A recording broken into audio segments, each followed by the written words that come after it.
अस्सलामुअलैकुम, आप देख रहे हैं प्रोग्राम एक पेज और मैं हूं फरवा वहीद। नाजरीन, 28 मई 1998 जिसे यौम तकबीर का नाम दिया गया है, ये वो दिन है कि जब पाकिस्तान ने भारत के 5 एटमी धमाकों के जवाब में 6 एटमी धमाके किए।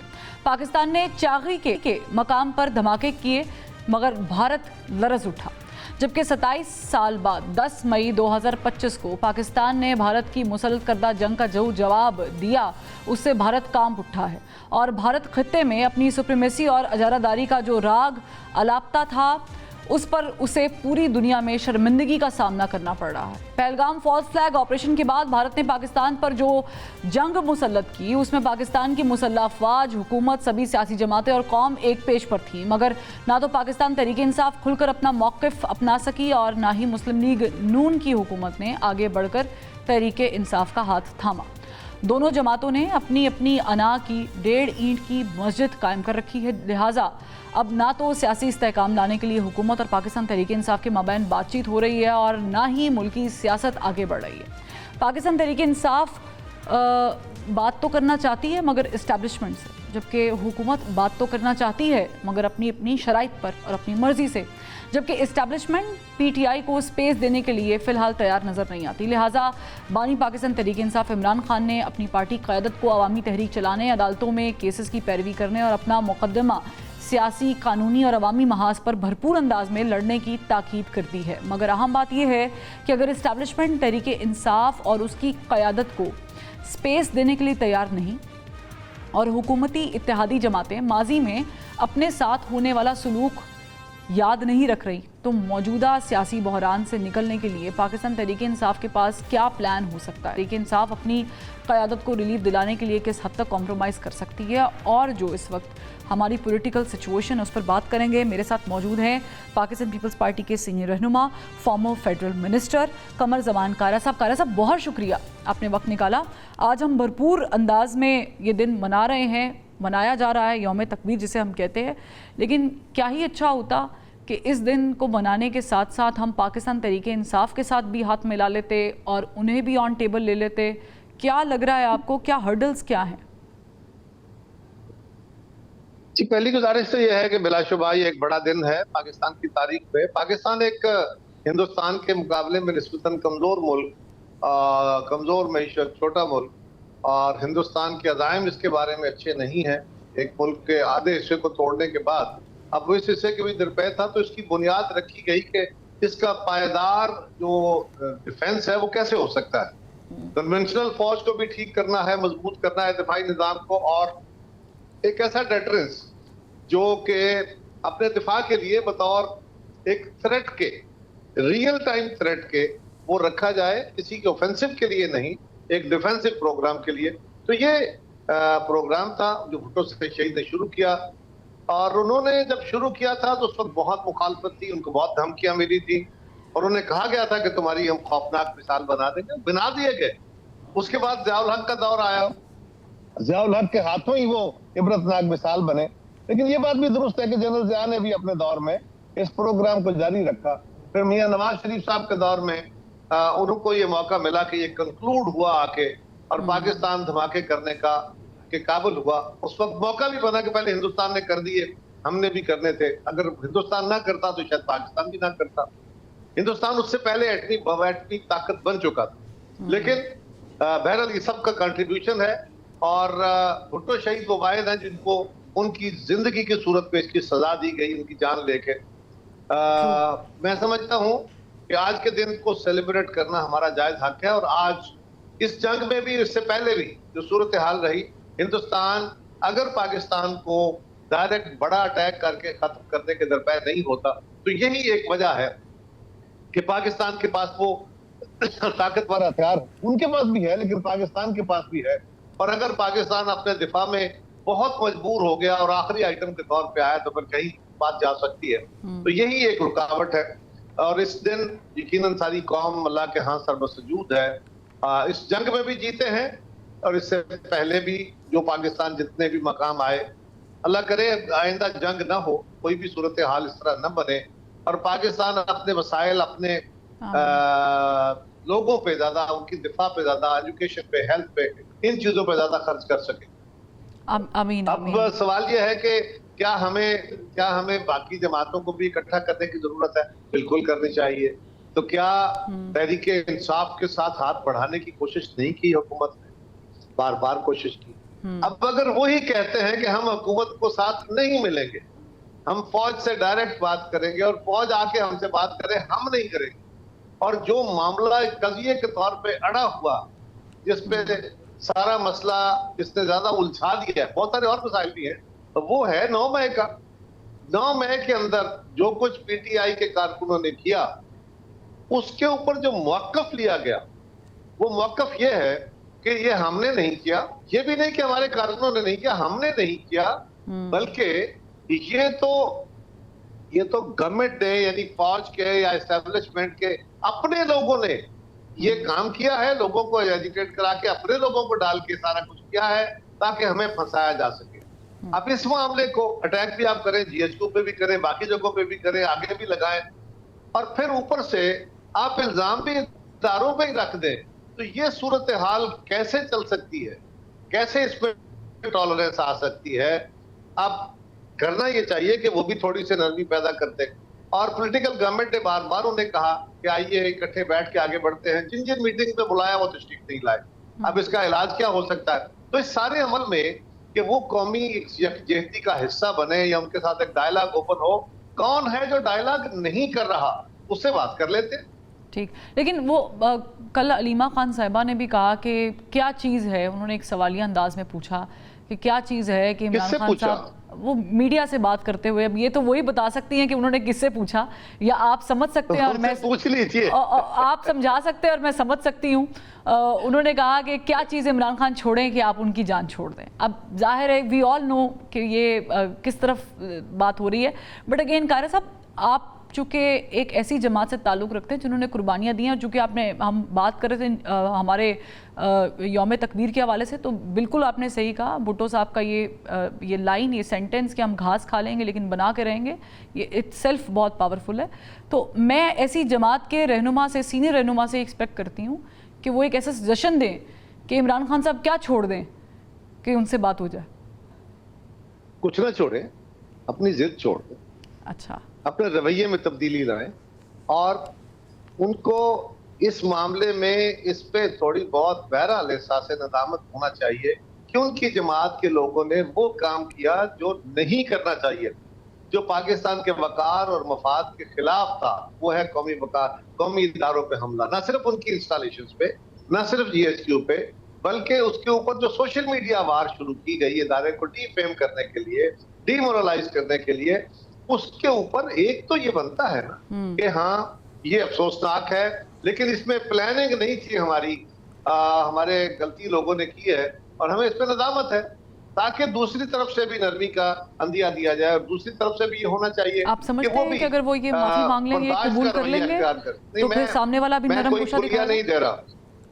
देखिए, मैं कोई ये तो नहीं, मैं नेगोशिएटर तो हूँ नहीं, मैं तो आपने राय पूछी, तो मेरी राय ये है कि जो बंदा गुनहगार है, और बज़ाहिर है, इसमें कोई शक वाली बात नहीं, क्योंकि उनके लोग वहां मौजूद थे, आप भी जानते हैं, मैं भी जानता हूं। अब उसको टेक्निकलिटी में डाला जाए या सवाल किया जाए तो और बात। ठीक है, अच्छा, तो अगर वो आगाज नहीं करते, एक मिनट, वो आगाज नहीं करते तो दूसरी तरफ से भी कैसे हो? क्या फौज सारा कुछ करने के बाद, वो सारा कुछ सबूत देने के बाद आज फिर कहे कि अच्छा चलो सब कुछ आपने जो किया, हम फिर आपके पास आ गए? तो ऐसा होता नहीं है। हाँ, खान साहब की तरफ से इसका आगाज हो तो दूसरी तरफ से भी बर्दाश्त का और दरगुजर का रवैया अख्तियार करना चाहिए उन लोगों के खिलाफ जो नादानिस्ती में इस अमल का शिकार हो गए, उनसे ये कोताही। ठीक है, अच्छा कारी साहब, दो मेरे छोटे छोटे से सवाल है, मैं दोनों ही साथ कर लेती हूँ, वक्त की कमी है, आप दोनों को एड्रेस कर दीजिएगा। एक तो ये कि तहरीक इंसाफ ने एहतजाज किया, तो हमने देखा कि अली मीन गड्ढापुर साहब ने कहा कि रेड जोन में आप दाखिल ही नहीं हो सकते थे, और फिर वो जो मामला हुआ पूरे मीडिया पे चला, सबने देखा भी। ऑन दी अदर हैंड वो इस्लामाबाद एहतजाज करने आ जाते हैं, इसे हम क्या कहेंगे? आपकी तरफ से, हुकूमत की तरफ से ढील कहेंगे या क्या कहेंगे? दूसरा सवाल ये है कि बजट पेश होने वाला है, आप लोगों के as per my information reservations अभी भी मौजूद हैं नून लीग की गवर्नमेंट के साथ, तो क्या वो मामला हल हो गए, और क्या ये जो आने वाला बजट है ये स्मूथली ही पास होगा? आप लोगों का हिस्सा इसमें मौजूद है? और एक और पॉइंट ले लें, डिफेंस बजट बढ़ाने की बात की जा रही है 2-3 गुना, पाकिस्तान पीपल्स पार्टी का क्या स्टांस है इस पर? मेरी जमात का आपने 3 सवाल कर दिए। पहला तो ये है कि मेरी जमात का मौक़िफ़ क्या होगा डिफेंस एक्सपेंडिचर पे। एक कि इस वक्त जो सूरत हाल हिंदुस्तान ने बनाई है, उसके मुकाबले में पाकिस्तान को अपने आप को तैयार करने के लिए एक मजबूरी होगी, शौक से नहीं, ठीक है। फौज के डिमांड करने पे नहीं, बल्कि एक मजबूरी के आलम में आपको अपने दिफाई अखराजात में इजाफा करना पड़ेगा। कितना करना पड़ेगा ये तो फिस्कल स्पेस बताएगी, उसके बारे में तो अभी कुछ कहा नहीं जा सकता, क्योंकि हिंदुस्तान भी इजाफे कर रहा है और इन अज़ाइम में ये कोई थ्रेट नहीं है। अब ये परसेप्शन नहीं रहा, मैं इस बात का हामी नहीं हूं कि डिफेंस एक्सपेंडिचर बढ़े, लेकिन ये अब परसेप्शन नहीं रहा, अब तो रियलिटी में आ गया ना हमारे सामने। तो जब रियलिटी में होता है तो फिर नुकसान नहीं देखे जाते, फिर आप अपनी प्रायोरिटीज देखते हैं। तो दिफाए वतन बहरहाल प्रायोरिटी है और इसके ऊपर एक्सपेंडिचर होना है।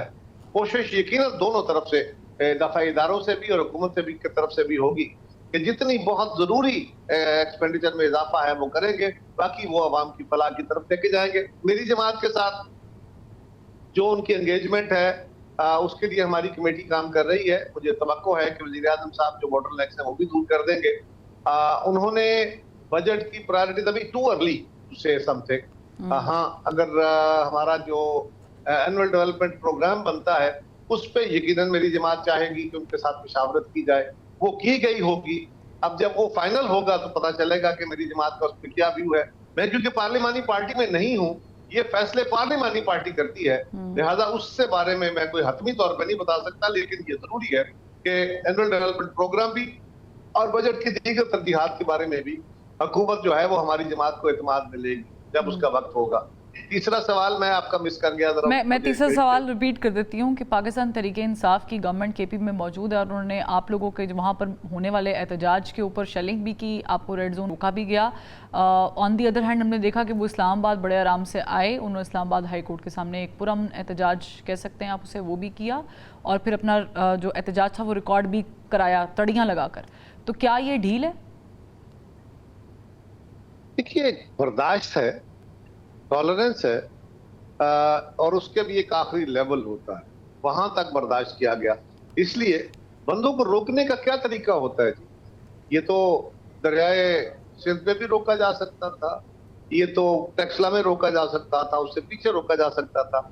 अगर क्राउड नहीं रुकता तो उसके खिलाफ यूज ऑफ फोर्स होता है नेचुरली। फिर यही होता है ना, समझाने तो कोई ना समझे तो क्या हो सकता है, फिर आप यूज ऑफ फोर्स करते हैं, आप आंसू गैस फेंकते हैं, लाठीचार्ज फेंकते हैं, फिर उससे आगे भी जो बाकी मराइल होते हैं वो भी तय करने पड़ते हैं। अगर वो होता और कुछ जानों का ज़िया या नुकसान होता या जख्मी लोग होते तो फिर सारा मीडिया, सारी बाकी लोग क्या कह रहे होते आप हमें, कि आप कहते कि ये तो बड़ा जुल्म हो गया। अब आपने जुल्म भी नहीं करना, ज्यादती भी नहीं करनी और आपने मीडिया और आपने क्राउड को भी रोकना है। तो ऐसा कोई पुलिया दुनिया में है नहीं कि आप उनको सिर्फ जो आराम से बैठ के समझाएं और वो समझ जाएं। और खासतौर पे पीटीआई वाले तो समझने वाले नहीं है, वो तो किसी की बात समझने को तैयार नहीं होंगे। सो उसलिए बर्दाश्त ही करने की कोशिश की गई और करनी चाहिए थी। अगर उससे मामला आगे बढ़ा तो जहां पे थोड़ा सा यूज ऑफ फोर्स हुआ, आप जरा गौर कीजिए उसके ऊपर मीडिया ने क्या कहा, क्या क्या बातें होती। अच्छा कारा साहब, मैं लास्टली माजरत चाहूँगी लेकिन 1 मिनट आपका और लूँगी, लाइटर मोड पे पूछ रही हूँ। चूँकि पंजाब में भी आपके ही गवर्नर हैं पीपल्स पार्टी के और केपी में भी, तो यहाँ ज़्यादा मुश्किल है या केपी में? दोनों जगह पे मुश्किल है जी। ठीक है ना, पंजाब वाले सुनते हैं लेकिन इनके साथ तो चले गुफ्तगू हो सकती है, वहां वालों से तो गुफ्तगू भी नहीं हो सकती। वो तो जिस मिजाज वाले हैं तो वो तो आप जानते ही हैं। अल्लाह अल्लाह खैर सल्लाह। ठीक है, यानी मुश्किलें दोनों तरफ हैं। बहुत शुक्रिया कमर जमान का, आपने अपना कीमती वक्त और राय हमें दी। नजरीन, एक ब्रेक लेते हैं, ब्रेक से फिर वापस आते हैं। Welcome back. ब्रेक के बाद हमें ज्वाइन किया है पाकिस्तान तहरीक इंसाफ के सीनियर रहनुमा मेंबर कौमी असम्बली अली मोहम्मद खान साहब ने। खान साहब, बहुत शुक्रिया, आपने वक्त निकाला। आज बड़ा अहम दिन है, 28 मई है, यौम यकजहती है और हम दुनिया को बता रहे हैं कि हम एक पेज पर हैं। इस पे पहले मैं आपसे आगाज़ कर लूँगी, कोई पैगाम आप देना चाहेंगे, फिर मैं ज़रा पॉलिटिकल चीज़ें भी डिस्कस करना चाहूँगी।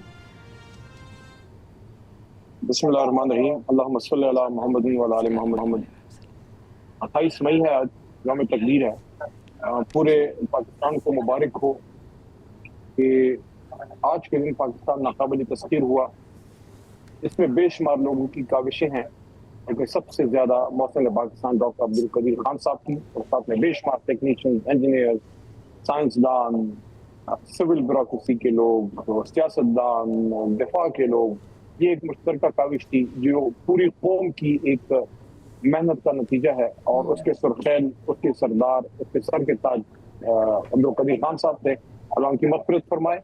और इसी वजह से आज हमने पाकिस्तान का भरपूर दिफा भी किया कि पीछे अल्लाह के बाद न्यूक्लियर ताकत मौजूद है। अल्लाह करे कि हम एक दिन फ़लस्तीन में जारी जुल्म को भी रोक सकें इंशाअल्लाह। आमीन आमीन आमीन आमीन।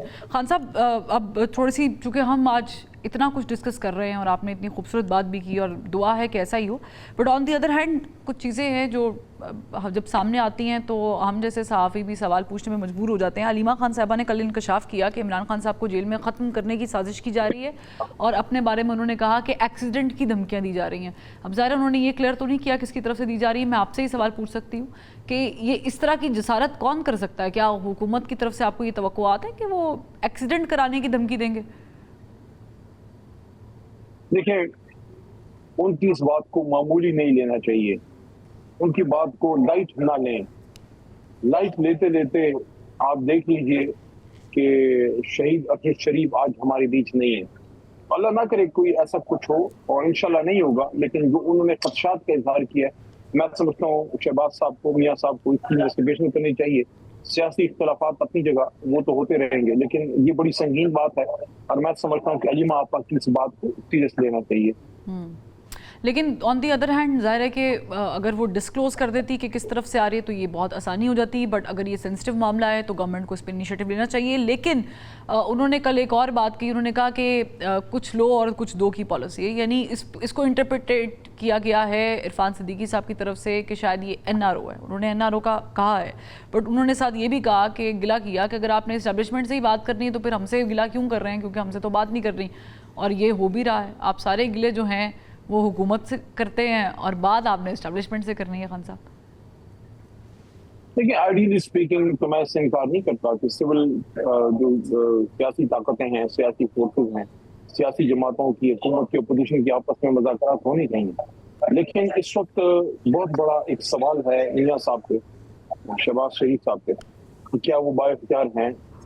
और जिस तरीके से वो इक़्तिदार में आए तो सबके सामने अज़र में शम्स है, it's writing on the wall कि 17 सीटों वाले बैठ के हुकूमत बना गए, तो ज़ाहिर है कहीं की ताकत आई, कहीं की तो उनको वो इक़्तिदार मिला, तो सबको पता है कहाँ से मिला, तो फिर बात भी उधर होनी चाहिए। पाकिस्तान के मफाद में मैं समझता हूँ बैठना चाहिए। हम ये नहीं कहते कि उनको हटा के हमें इक़्तिदार देने, वो तो फिर वही बात होगी जो उन्होंने की हमारे साथ। हम कभी भी ये नहीं चाहेंगे। मेरे ख्याल में बात इस पर होनी चाहिए कि आईने पाकिस्तान के तहत ये निज़ाम चले, इसका मैंडेट था उसको वापस किया जाए। खान साहब, सलमान अकरम साहब कह रहे हैं कि किसी भी वक्त हम मुल्क गिर एहतजाज जो है वो शुरू कर सकते हैं। इमरान खान साहब ने हमें कॉल दे दी है। मेरे प्रोग्राम में फैसल चौधरी साहब मौजूद थे, वो कहते हैं कि पाकिस्तान तहरीक इंसाफ के पास ग्राउंड्स नहीं है to develop a pressure on the government या मौजूदा सेटअप।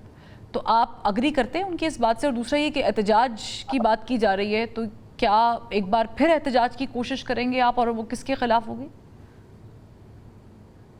फैसल साहब जो लॉयर हैं, ज्यादा लीगल मामला को देखते हैं, जो पॉलिटिकल इशू है, मेरे ख्याल में जो राजा साहब ने बात की है उसमें वो ने बिल्कुल मौका और बर वक्त बात की है। यस, एहतजाज की तरफ जमात जाएगी अगर अदालतों से अब रिलीफ नहीं मिलेगा। आपने देख लिया इमरान खान साहब के केसेस के साथ हाई कोर्ट में क्या हुआ है, अभी देखते हैं। अल्लाह करिए 5 तारीख को जो मिली है उसको लग जाए केस खान साहब का। इस पर एहतजाज की तरफ अगर जमात जाती है तो शायद फिर वो पूरे मुल्क में फैला दिया जाए, क्योंकि इस्लामाबाद में जिस तरह हमारे लोगों को मारा गया है, हम तो नहीं चाहेंगे किसी एक शख्स को भी गोली लगे। तो फिर उसमें फिर लाजमन लीडरशिप खान साहब के साथ मशवरा करेगी।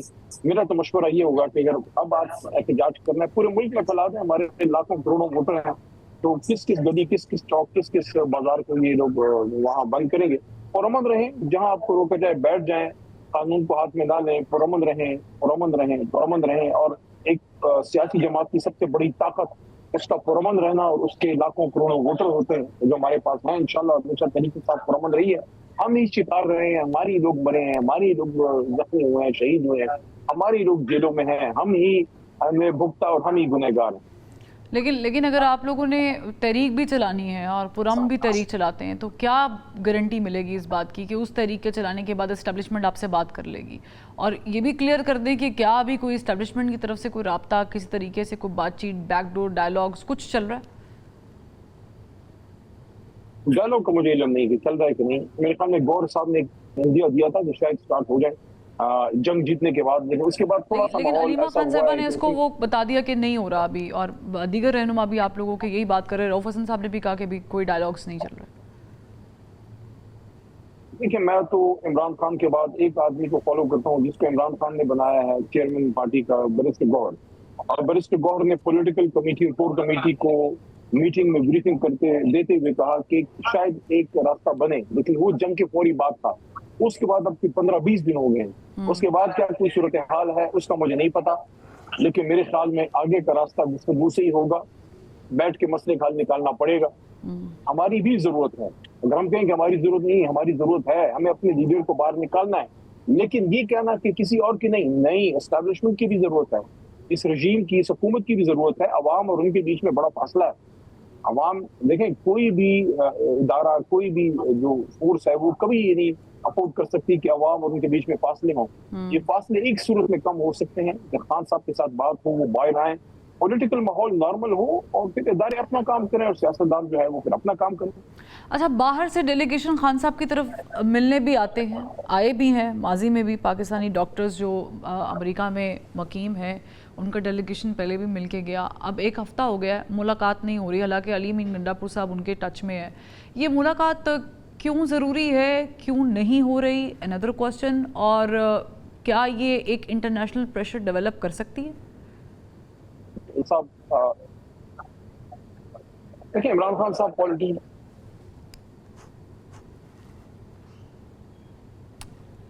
Leader as a national hero, उनको उनकी एक इज्जत है, वो अक्रॉस द पार्टी लाइन है। बहुत से लोग ऐसे भी हैं जो न्यूट्रल लोग हैं, लेकिन वो खान साहब को जेल में बर्दाश्त नहीं कर सकते। उनमें कुछ ऐसे भी हैं जो हमारी जमात के लोग हैं। तो ये तो एक बहुत इंटरनेशनल फिनोमेना है इमरान खान साहब। इसको सिर्फ आप तरीके इंसाफ तक महदूद नहीं कर सकते। उम्मत मुस्लिमा के पास इस वक्त नेतन्याहू और मोदी और इस तरह की जो है, जो कातिल किस्म के जो लीडरशिप है, मुसलमानों के दुश्मन, आपके पास एक इमरान खान ही है जो उनके एक कदावर शख्सियत है जो खड़ा हो सकता है। आज मुझे बताइए, मैं दिल से ये बात कर रहा हूँ, शायद आप के दिल को ये बात लगे आपके नाज़रीन को, क्या अगर इमरान खान वजीर आजम होते, क्या नेतन्याहू गजा में इस तरह खुलेआम कत्लेआम कर सकता था? मैं समझता हूँ हम पूरी उम्मत मुस्लिमा को इकट्ठा कर देते। उसके लिए आपको एक हिम्मत चाहिए, हौसला चाहिए, वो है इस आदमी में। खान साहब, क्या करें, हमने अपने शेर को गजा तो हमारे दिलों में बसता है। इमरान खान साहब के दौरे हुकूमत में ही 370 आर्टिकल रिवोक हुआ था कश्मीर वाला, लेकिन ये हमारा टॉपिक नहीं है। मैं इसे थोड़ा सा और आगे लेके चलती हूँ, और वो ये है कि सबसे पहले जवाब भी दिया, अभी नन्नू को पकड़ा भी, चाय भी पिलाई, बिल्कुल। उसके बाद आपने बाहर भी भेजा, फिर हमने जुम्मे वाले दिन, सर जुम्मे वाले दिन हमने खामोश एहतजाज भी करके देखा। खान साहब कश्मीर की बात की है, आपने कश्मीर की बात की है। इमरान खान ने तो बतौर वजीर आजम और बतौर कैदी नंबर 804 दोनों सूरत हाल में मोदी को नाम लेके ललकारा है। आज भी इनके बानी मुबानी जो है नून लीग के, जनाब मोहतरम 3 बार के वजीर आजम मियां मोहम्मद नवाज शरीफ साहब, उनको कोई कह दे कि मीम वो दाल ये से मोदी बनता है, मोदी का नाम लेके एक बार तो कह दे मुंह का जायका बदलने के लिए कि मोदी साहब आपकी खैर नहीं है, एक बार ही कह दे। ठीक है, चले वो नहीं कह रहे, लेकिन ऑन दी अदर हैंड उनके भाई जो परफॉर्म कर रहे हैं वो भी दुनिया के सामने। आई थिंक लोगों को बहुत सारी चीज़ें आप सही कह रहे हैं लेकिन क्लियर तो हो रही हैं। बट प्रॉब्लम ये है कि पहले आपको घर में देखना पड़ेगा। अली जफर साहब ने कल मेरे प्रोग्राम में कहा कि खान साहब ने कहा तमाम लोग मुत्तहिद हो जाएं, यानी पार्टी के अंदर जो इख्तलाफात है उसे ख़त्म किया जाए। उस पर कितना काम हुआ? मैं इससे इनकार नहीं करूंगा कि आइडियल सिचुएशन नहीं है, लेकिन ये कहना कि खुदा न खास्ता हाउस इन दिस एरे है, ऐसा भी नहीं है। मेरे ख्याल में इमरान खान साहब की गैर मौजूदगी में इससे ज्यादा मुत्तहिद रहना और इस तरह के मसले मसाइल का ना शिकार होना शायद मुमकिन ना था, क्योंकि एक शख्स सिर्फ जमात का लीडर है और कौम का भी लीडर है और वो जेल में 6.5 दिनों से है। ये तो मुमकिन नहीं है कि मसले ना हो। असल में तो जो हमारे मुखालिफ हैरान और परेशान है वो ये है कि लीडर 6.5 दिनों से जेल में है, पार्टी अब भी इंटैक्ट है, वर्कर अब भी इंटैक्ट है।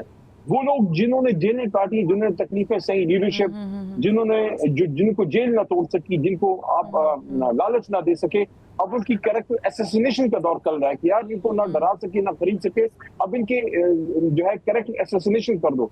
इस तरह की चीजों के सामने हमारी तहरीक इंसाफ की लीडरशिप खड़ी है। आज भी पार्टी इंटैक्ट है, आज भी कुछ लोगों को छोड़ के बस सारे पार्टी के साथ खड़े हैं। ठीक ठीक है, यानी जो मफाद है वो एक है, लेकिन उसमें हम दें कि काफ़ी डिफरेंट पॉइंट ऑफ व्यूज़ रखने वाले लोग मौजूद हैं। बहरहाल बहुत शुक्रिया अली मोहम्मद खान साहब, अपने कीमती वक्त निकाला। नाज़रीन, एक ब्रेक लेंगे, ब्रेक से जब वापस आएंगे तो जो भारत ने पाकिस्तान के पानी पे शब मारा है उस पर बात करेंगे। वेलकम बैक नाज़रीन। भारतीय वज़ीर-ए-आज़म नरेंद्र मोदी जिसने 2 दिन पहले पाकिस्तानी अवाम को गोली खिलाने की धमकी दी, उसने गुज़श्ता माह 22 अप्रैल को बयान दिया था कि पाकिस्तान को भारत के हक़ का पानी नहीं मिलेगा, और उसके बयान के अगले ही दिन यानी 23 अप्रैल को इंडस वाटर ट्रीटी ख़त्म करते हुए पाकिस्तान के हिस्से का पानी भारत ने रोक दिया था। 1960 में वर्ल्ड बैंक की सालसी में भारत और पाकिस्तान के माबैन दरियाओं के पानी की तकसीम का ये माहिदा अब तक किसी भी जंग या गैर मामूली हालात में मुअत्तल नहीं हुआ था, मगर अब भारत ने पहलगाम फॉल्स फ्लैग ऑपरेशन की आड़ में बगैर किसी सबूत के एक तरफा तौर पर मुजरिमाना अमल अंजाम देते हुए सिंध तास माहिदा ख़त्म कर दिया। इस माहिदे को मुअत्तल करके बैनुल-अक़वामी कवानीन की खुल्लम खुल्ला खिलाफ वर्जी की गई, और भारत का ये इक़दाम इलाकाई इस्तेहकाम को ख़तरे में डालने के साथ साथ पाकिस्तान में लाखों अफराद की ज़िंदगियों को ख़तरे में डालता है। पाकिस्तान के नज़दीक भारत का ये इक़दाम पानी को बतौर हथियार इस्तेमाल करने के मुतरादिफ है, क्योंकि भारत का एक तरफा और गैर कानूनी इक़दाम बैनुल-अक़वामी कवानीन की खिलाफ वर्जी है और पाकिस्तान के वजूद के लिए ख़तरा भी। लिहाजा पाकिस्तान अपने हक़ का पानी लेने और बैनुल-अक़वामी इदारे की सालसी में हुए इंडस वाटर ट्रीटी को बहाल कराने के लिए किसी भी हद तक जाने को तैयार है और गुरेज नहीं करेगा। और इस हद का तयन DGISPR लेफ्टिनेंट जनरल अहमद शरीफ बता चुके हैं कि भारत, अगर तुम हमारा पानी बंद करोगे तो हम तुम्हारा सांस बंद कर देंगे। इंडस वाटर ट्रीटी और भारत की आबी जारियत के टेक्निकल पॉइंट्स और पहलू क्या हैं, इस पर बात करेंगे। हमारे साथ मौजूद हैं साबिक इंडस वाटर कमिश्नर सैयद जमात अली शाह साहब। शाह साहब, बहुत शुक्रिया आपने वक्त निकाला। मुझे पहले ये बताइएगा कि हम एक स्पैट के बाद, एक ऑलमोस्ट वॉर डिक्लेयर्ड होने के बाद हम तय पा चुके हैं, अमन की तरफ चले गए हैं, अपने फोर्सेस को हमने पुल बैक कर दिया, सब कुछ हो गया। लेकिन जो एक मेन इशू है, जिसमें कश्मीर का इशू तो है, लेकिन पानी बंद करने का, पानी की बंदिश का इशू है, उस पर बात हो नहीं पा रही है। इसकी क्या वजूहात दिख रहे हैं? बहुत शुक्रिया मोहतरमा। ये पिछले कई दिनों से जो है इंडियन प्राइम मिनिस्टर जो है वो मुख्तलिफ बयानात दे रहे हैं।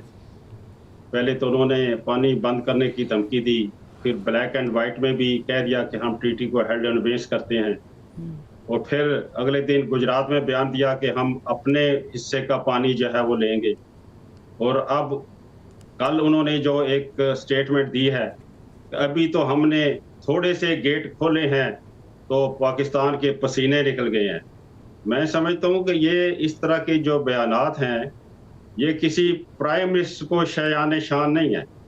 तो as a matter of fact, ये जो सेकुलरिज्म का खोल चढ़ाया हुआ था काफ़ी अरसा से भारत ने, वो महल है, वो अब उनकी असलियत जो है ना वो सामने आनी शुरू हो गई है कि एक इंटरनेशनल मायदा को वो पसे पुष्ट डाल रहे हैं, और इसमें वर्ल्ड बैंक की एफर्ट से ये मायदा जो है ये तय हुआ था।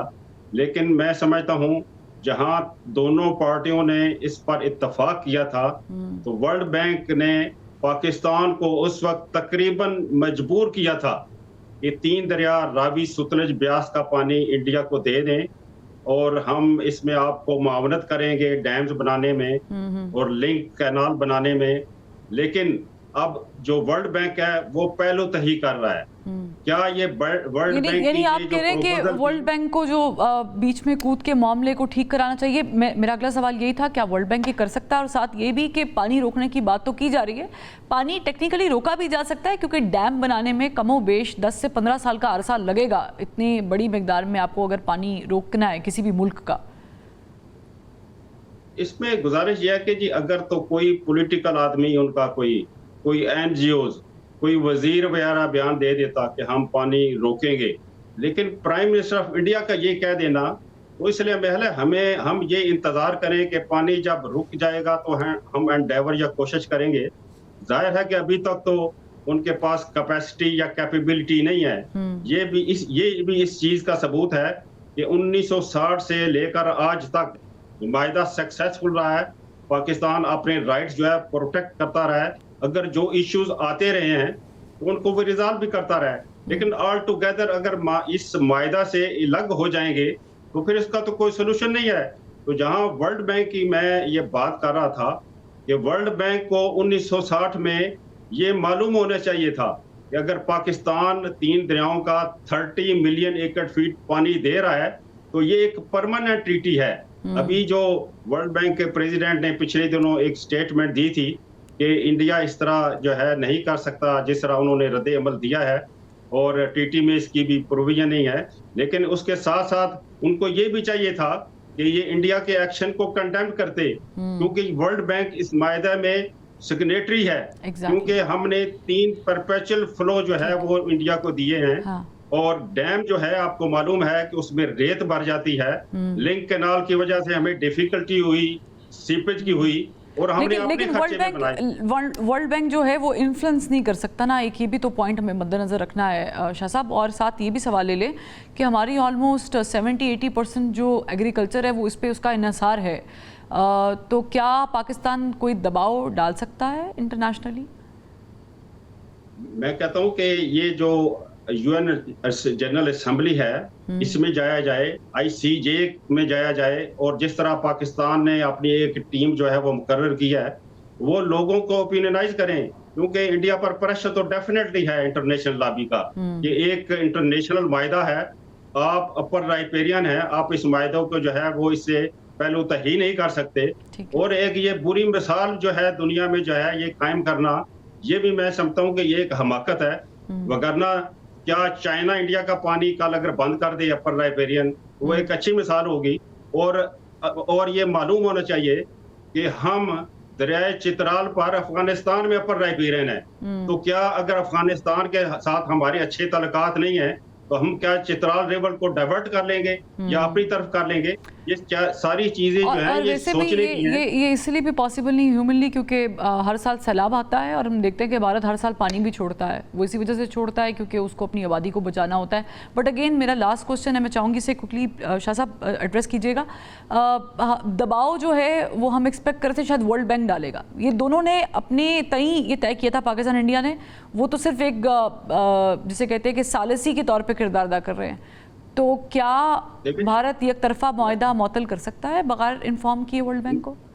नहीं जी, वो तो कोई ऐसी प्रूव ही नहीं है। वो जो AJ बंगा ने जो स्टेटमेंट दिया है वो इम्प्लिसिट तो वो यही कहती है कि ये जो है इसकी हरकत ठीक नहीं है, लेकिन कैटेगरिकली एक कह देना और बात है। लेकिन मैं समझता हूँ वर्ल्ड बैंक ठीक है, TT में कोई ऐसी प्रोविजन नहीं है कि वो सालिस का किरदार अदा करेगा, लेकिन कम अज कम इस एक्शन को कंडेम तो करना चाहिए ना वर्ल्ड बैंक को, क्योंकि वो सिग्नेटरी है इस मायदे में। और जाहिर है कि दोनों पार्टियों ने जो है बैठकर ये बात करनी है। और ये USA की जो इन्होंने अपने US प्रेसिडेंट ने जो है इंटरवेंशन किया है, मैं समझता हूँ कि उसके लिए पेशबंदी करनी चाहिए कि इंडिया को फोर्स करें कि वो टेबल पर आए। अगर उसे कोई मायदा से इश्यूज हैं तो वो पाकिस्तान के साथ बैठकर जो है हल करे। और इस बारे में जो इंडिया ये चाह रहा था कि TT को रिवाइज किया जाए, पाकिस्तान गवर्नमेंट की तरफ से ये नेगोशिएशन जारी थी और वक्त और टाइम का तयन हो रहा था। लेकिन अचानक जो है उनके प्राइम मिनिस्टर ने जो है ये ऐलान कर दिया कि हम TT को हेल्ड इन अबेयंस करते हैं। तो मैं समझता हूँ कि इट इज टोटली अनवांटेड और ये एक जो है ना उनका may be a political move which seems like so, क्योंकि ये पॉलिटिकल मूव। बहुत शुक्रिया सैयद जमात अली शाह साहब, आपने हमें इस पर डिटेल में समझाया। 1971 की जंग हुई, कारगिल का मार्का हुआ, लेकिन उसके दौरान कभी भी इंडस वाटर ट्रीटी को जो है वो डिसमिस नहीं किया गया या रिवोक नहीं किया गया। ये पहली मर्तबा है और मोदी सरकार के होते हुए है कि ये सब इकदाम किए गए हैं। लेकिन सवाल वही है कि आप कर तो सकते नहीं हैं, तो फिर ये गीदड़ भभकी है किस चीज़ की? इजाज़त दीजिए, प्रोग्राम का वक्त ख़त्म हो गया। कल फिर मुलाकात करेंगे। अल्लाह हाफ़िज़।